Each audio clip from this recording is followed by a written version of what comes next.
Good morning, everybody. It is day 3 of the Suffering 2.0. Now, I'm calling it the Suffering 2.0 because basically I'm being very, very strict on myself. But this diet is anything but suffering. I'm not suffering like I did on the previous one because the previous one I was doing brown rice, boiled chicken, and egg whites. That's all I was basically eating. This one, not so much. I'm eating apple cinnamon oatmeal. I already had my protein shake. I already took my pills. So, excuse me, a little sniffly this morning. So whenever I say the suffering, it's not because I'm suffering on my diet or suffering from my training or suffering from like my cardio. It's just, I mean, that's what I called it before. So that's what I'm calling it again. Anyway, so it's day 3 and it is 5 o'clock in the morning. I'm feeling pretty good. A little tired this morning, a little tired than usual, but that's okay because I just got done taking my pills about 10 minutes ago, 15 minutes ago, and they're going to kick in and I'll have plenty of energy to be able to get me through the first half of the day.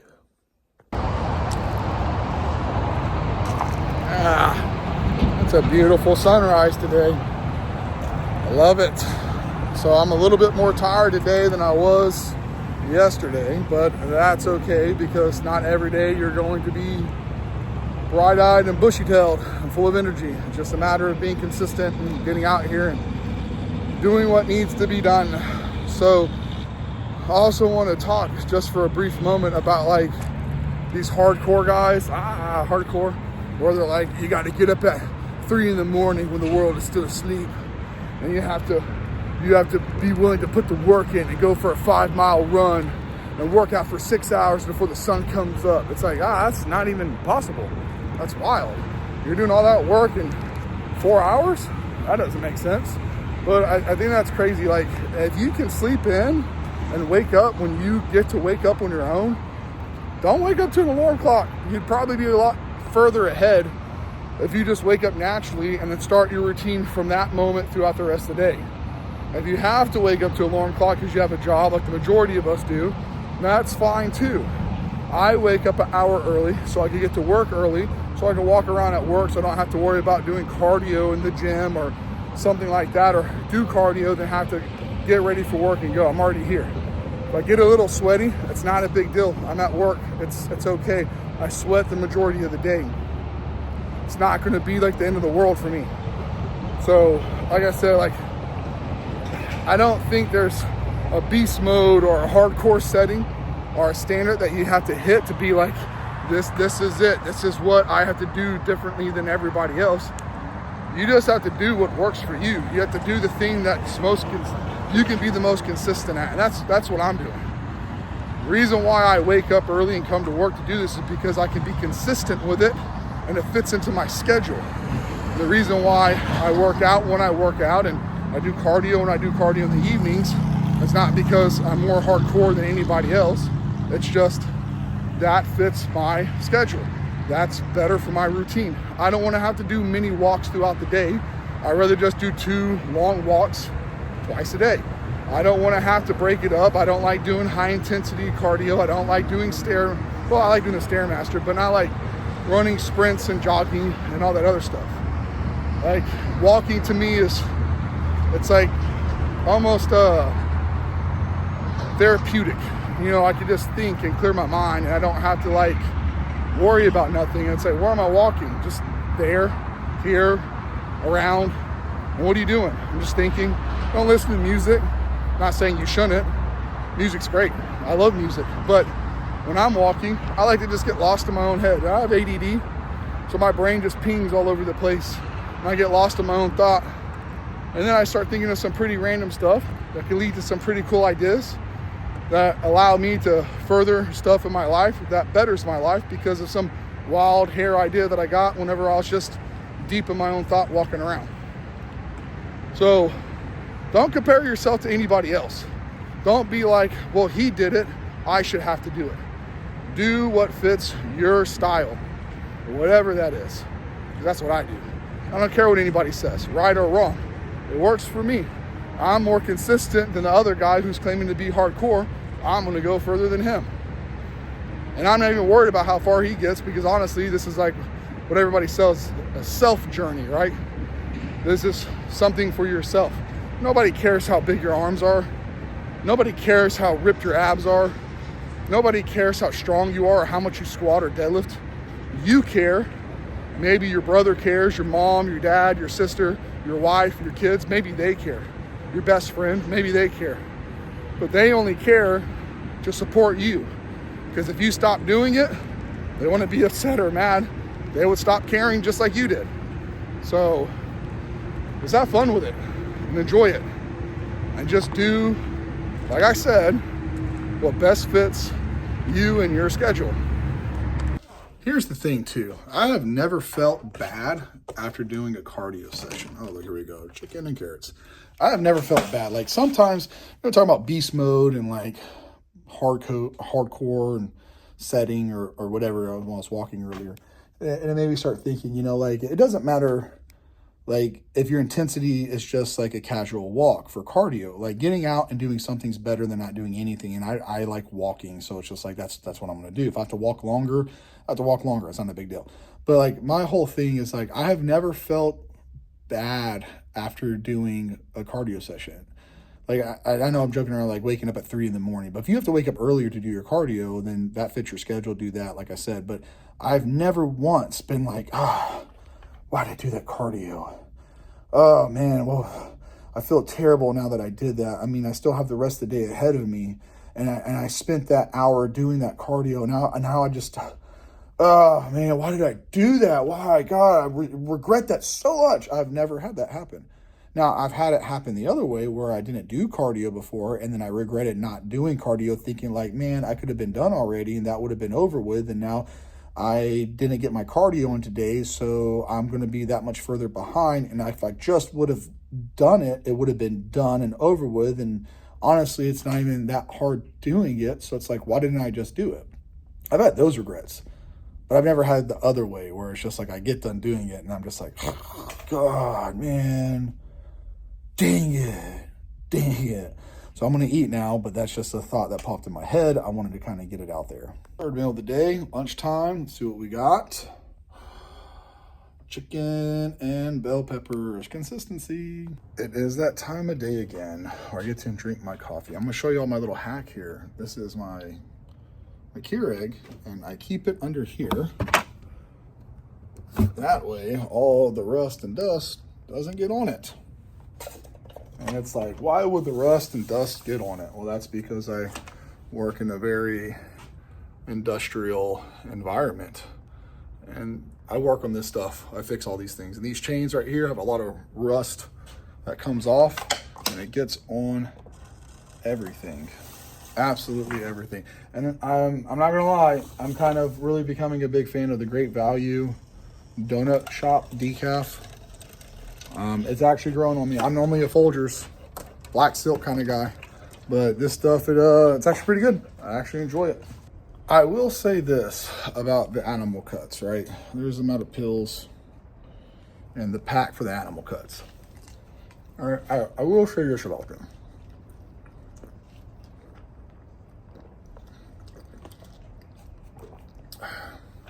They're convenient because they're in a little package, so you don't have to like open up 25 different bottles to get to them. But as far as it goes for the effects on it, the biggest issue that I've noticed is whenever nighttime rolls around, I have to pee so much. And I don't mean like in the evening. During the day, I pee a couple times, right? It says drink a lot of water, so I drink a lot of water with it. During the nighttime, the evening, right? When time I work out, do cardio, get done working out, I'm not really urinating that much. But come around 8 o'clock, from there until about 2 in the morning, it seems like I'm having to go like every hour to hour and a half. Some people, they reviewed it and said, oh, after I take the pill, within an hour and a half, 2 hours, I'm peeing like crazy after I take the pills.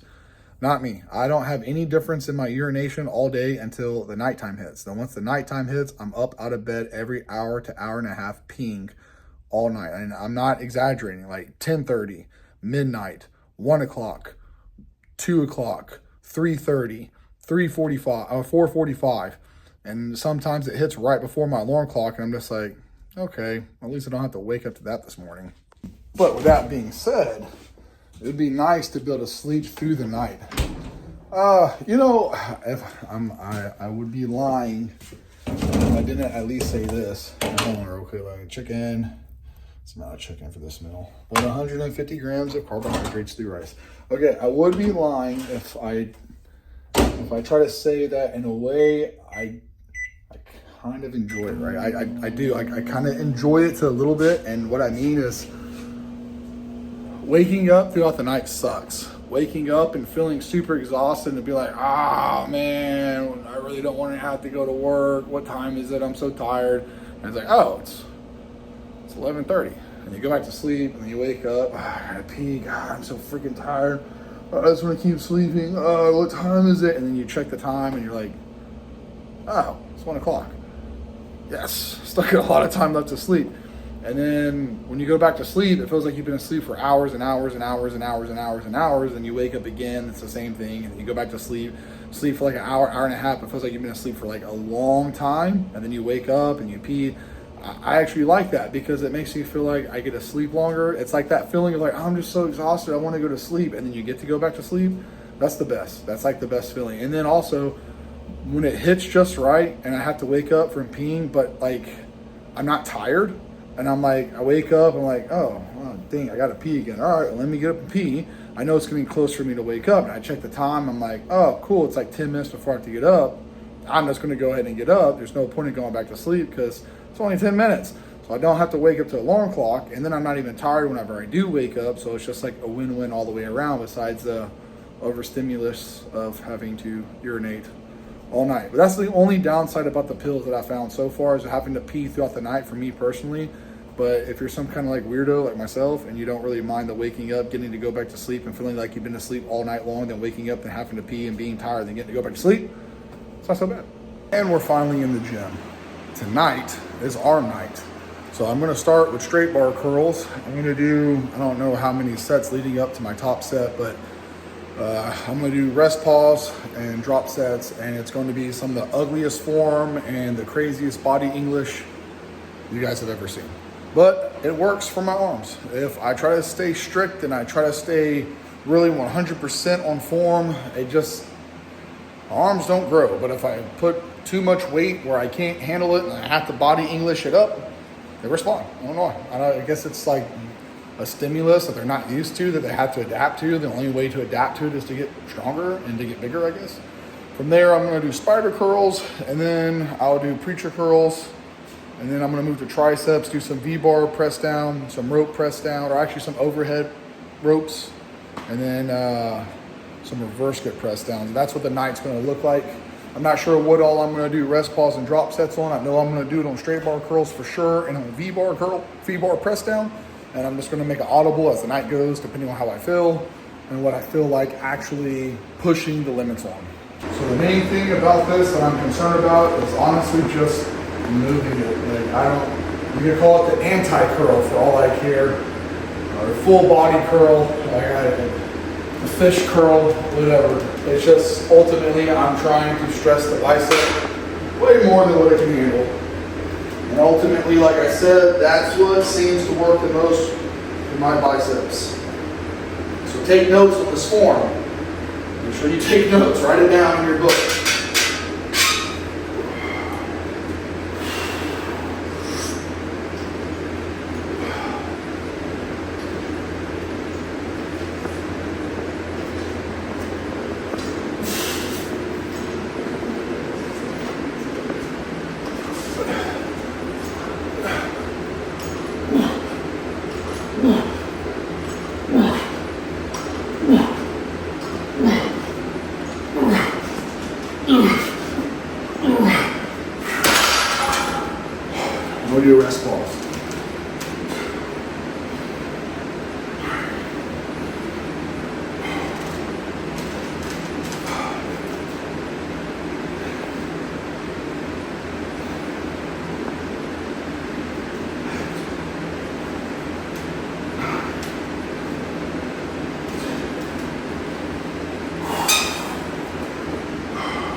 And the reason why I don't care about the form on this is because my next movement, I'm doing spider curls. And that's 100% strict with perfect form. And after that, it's preacher curls. Again, super strict form, can't cheat on it. So this is just for fun.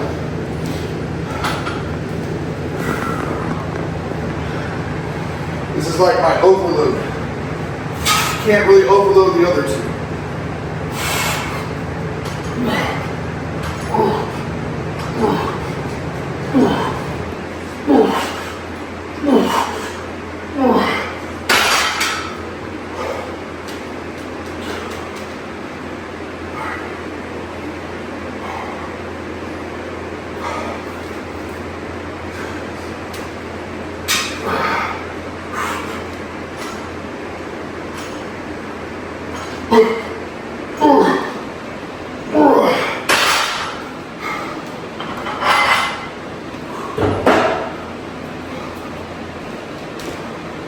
I've tried strict form, perfect technique, squeeze at the top, slow negative, hard contraction, huge stretch.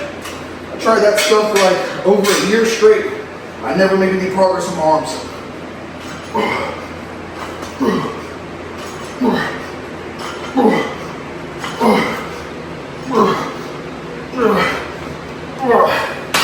Never made any progress, ever. Doing that.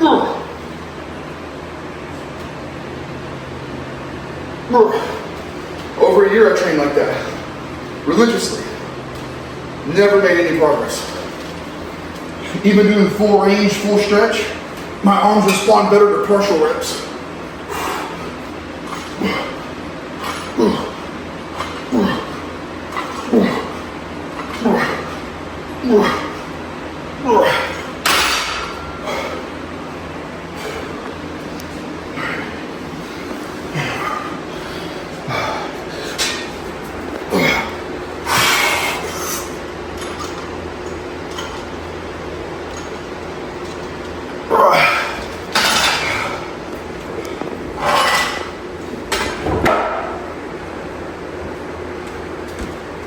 Intensity plus volume, you know, I can't do both.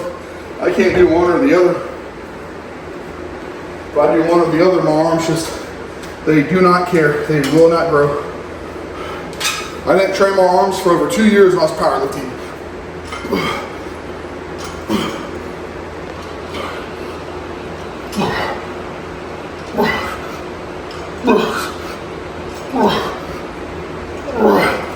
For over 2 years, I didn't train my arms.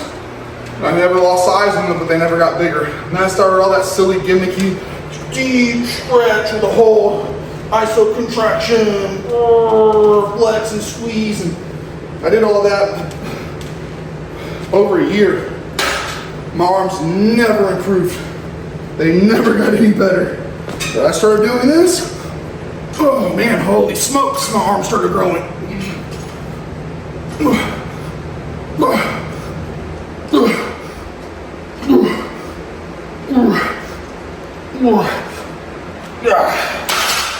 Okay, that's a good start to arm.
Oh.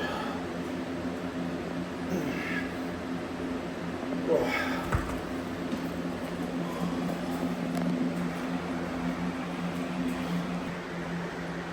So doing the straight bar curls, I do 3 different movements for my biceps. And the straight bar curls, to me, it's more of like down here to get the bottom half of the movement, right? The spider curl is to get like the full range of motion. And then the preacher curl, I stick to the top half. So it's like I do a bottom portion, a full range, and then a top. Like if you ever heard of 21s, you do 7 down here, you do 7 up here, and then you do 7 full reps, right? That's one set. So basically I took that and I split it up into 3 different things. Straight bar curls, spider curls, preacher curls. I feel like preacher curls hits my bicep way harder at the top half of the portion. If I go all the way down, I don't feel it in my bicep, I just feel strain in my elbow. So this I like to stay at the top. When I do straight bar curls, if I do it strict and everything perfect, it doesn't matter. If I go too high up, I feel it in my delts, right? So I don't like to go all the way up. And also, if you look from here to here, right, that's really all bicep flexion. So if you come up to here, you're really just using your shoulder. So if you're curling here to your forehead, full range of motion all the way up to here, right? Well, that is the stop. This is shoulder. So staying here makes more sense on straight bar curl. Preacher curl makes more sense to stay up here because it isolates the bicep and takes the shoulder out. So a little bit of, logic, thinking about it in my own brain, bro science. And I don't go heavy on these, and I don't go heavy on spider curls either because I already went heavy. So there's no need to go heavy.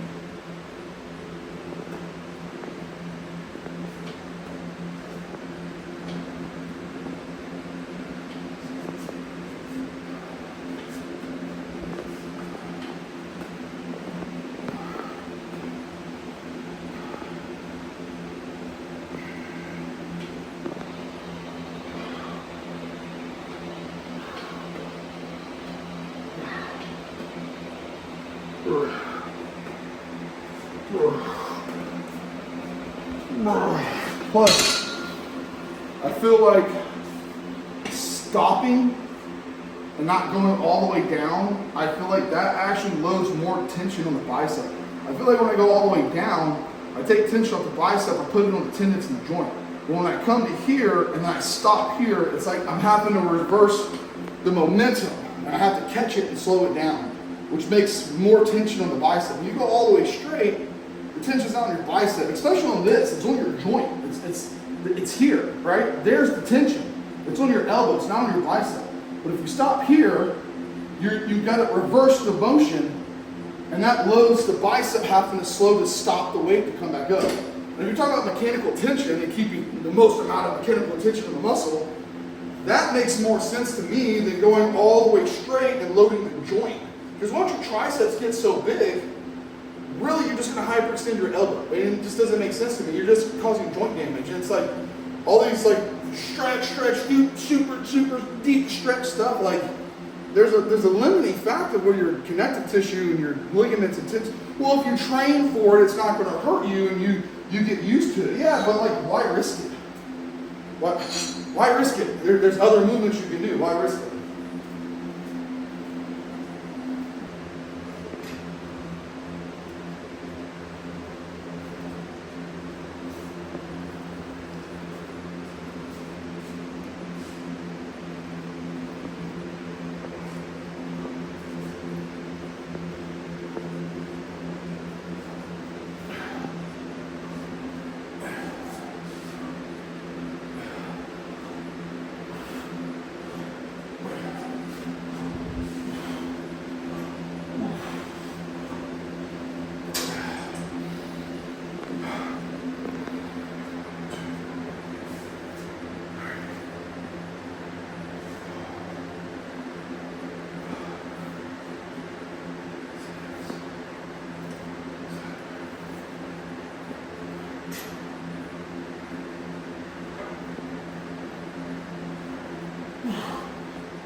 Okay, so real quick, I actually love doing the overhead dumbbells, right? But the problem is the dumbbell gets too big and it hits the back of my neck, hit my back, and I can't go all the way down.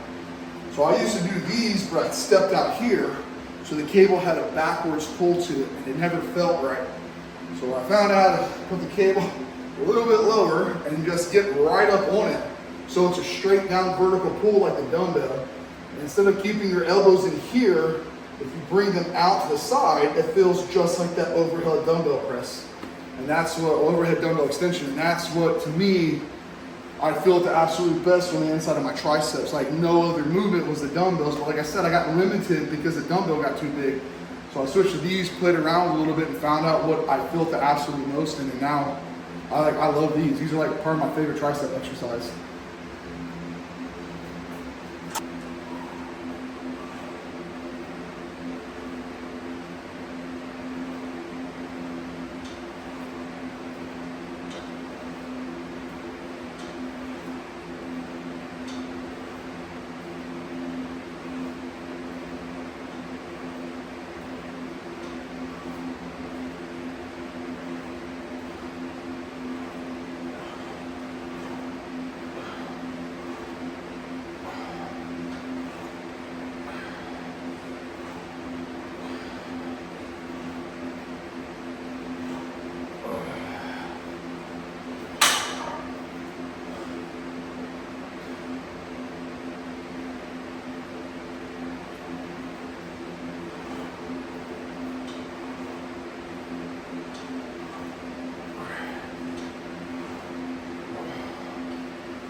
Not too bad of an arm night, right? That wasn't too bad. That wasn't too terrible, huh? I think that went pretty good. See what this pump looks like. I'll take the shirt all the way off tonight. Just see the arms. Not too bad. Not too bad of a pump.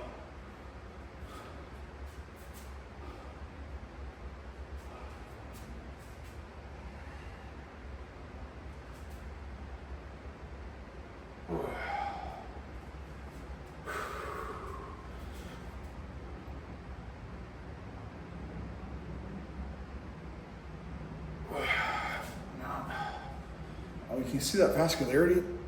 I don't know if the camera's picking it up. I'm too pale and the lights are too bright, but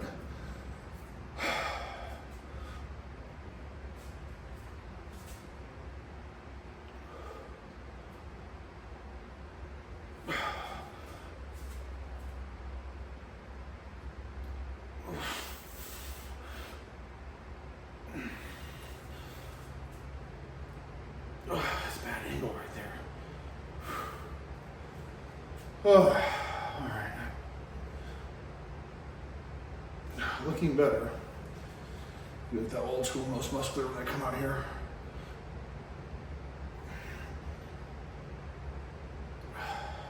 Okay, not too bad of an arm night. Not too bad of an arm pump either. I need to get a little bit darker so the veins maybe show a little bit better.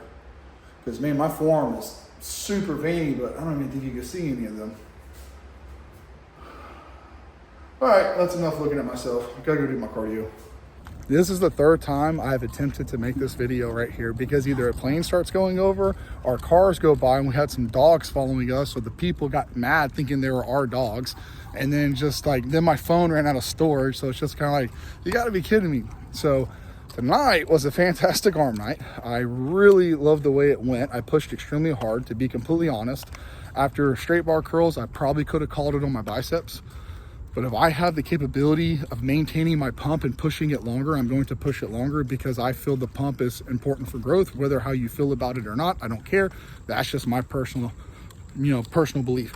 So I just took it easy on spider curls and preacher curls. And then whenever I got the triceps, I did the same thing for V-bar. And then I don't know how many little mini sets I did of rest pause and drop sets on V-bar, reverse grip press down, or straight bar curls. But I did enough to really, really hit my arms hard and have a massive pump.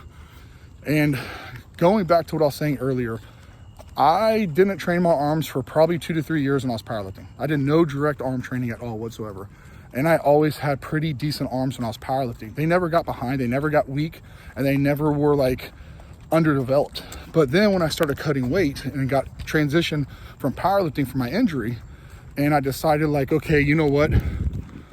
Let me take some time off of the gym because I was hurt. So about 2 years went by. I messed around in the gym, in and out, here and there, and I was inconsistent with my arms. Once a week, once every other week, sometimes only train them once a month. But to be completely honest, my arms, again, they just didn't fall behind. I didn't really lose any size. And then once I started cutting for bodybuilding and I transitioned, I listened to all the current science and all the hoopla about this slow isometric stretch and hold and squeeze, contract, and this super stretch and blah, blah, blah, blah, blah. I was just like, well, that makes sense. Let me try it, why not? So I did that for off and on for almost 2 years. And I got a lot of it on camera. I got a lot of it recorded. I got tons of footage of me doing this type of stuff. And it's not just that I was cutting. I did it for bulks. I did it for cuts. I did it both ways. 12, 16 weeks on a bulk, 12, 16 weeks on a cut. Sometimes I would go 24 weeks on the cut, and sometimes I go 20 weeks on a bulk. Just depends on how it goes. About 2.5 years I've been doing this. And to be honest, my arms would lose size on a cut, and I would only get back to where I was on a bulk. And then I would lose more size on a cut, and then barely get back to where I was on a bulk. I would never grow. I would never get bigger. I'd just get stringier and look worse and worse. It wasn't until I started training the way I'm training now. Like I used to train whenever I didn't care and I didn't know anything whenever I was younger. That's the way I used to train my arms, and that's when they grew the most, and that's how I got my original size on my arms. And I maintained it over the years without even training them and training them other ways. So going back to that seems to be the most effective way for my arms to grow. Pushing them way past their capability of what they're able to handle, going way past failure, and then continue to push even more. Because ultimately it's not about what's ideal, it's about what works for you. So you have to try a bunch of different things, and that's what, like, honestly works the best for me out of everything I've ever tried. So you can say it's wrong and you're going to get hurt or get injured and you're not keeping the tension on the muscle, but the way I train, I feel it in the muscle the whole entire time. I don't feel it anywhere but in the muscle. So for me to sit here and try to train any other way when I'm getting massive results, it's kind of silly. Especially tonight, I pumped up to 17 3/4. So I'm just under 18 inches. And this is the biggest my arms have ever been at this body fat percent. What's my body fat percentage? I don't know. I'm gonna take it. But I look in the mirror, I can tell you this much, I'm leaner than I've ever been, with my arms being the biggest they've ever been at this body weight. The biggest my arms have ever been was 19 inches. And that was whenever I was 290 and I was powerlifting. Now, there's a lot of fat on them, but still, to be right under 18 inches and the morning weight of 235 at the body fat percentage that I am, that is a huge proof that this is working. Because when I got down to 205 last year, the year before last, my arms were 15 3/4. Whenever I got down to 220 from my powerlifting, whenever I got back into it, my arms went all the way down to 16 1/2 whenever I was 220. And now I'm 235, 15 pounds heavier with a much bigger arm. So I'm gonna keep going the way I'm going. But I'm gonna finish my walk. My arm is incredibly tired holding up this little phone. And I'll see you guys in the next one.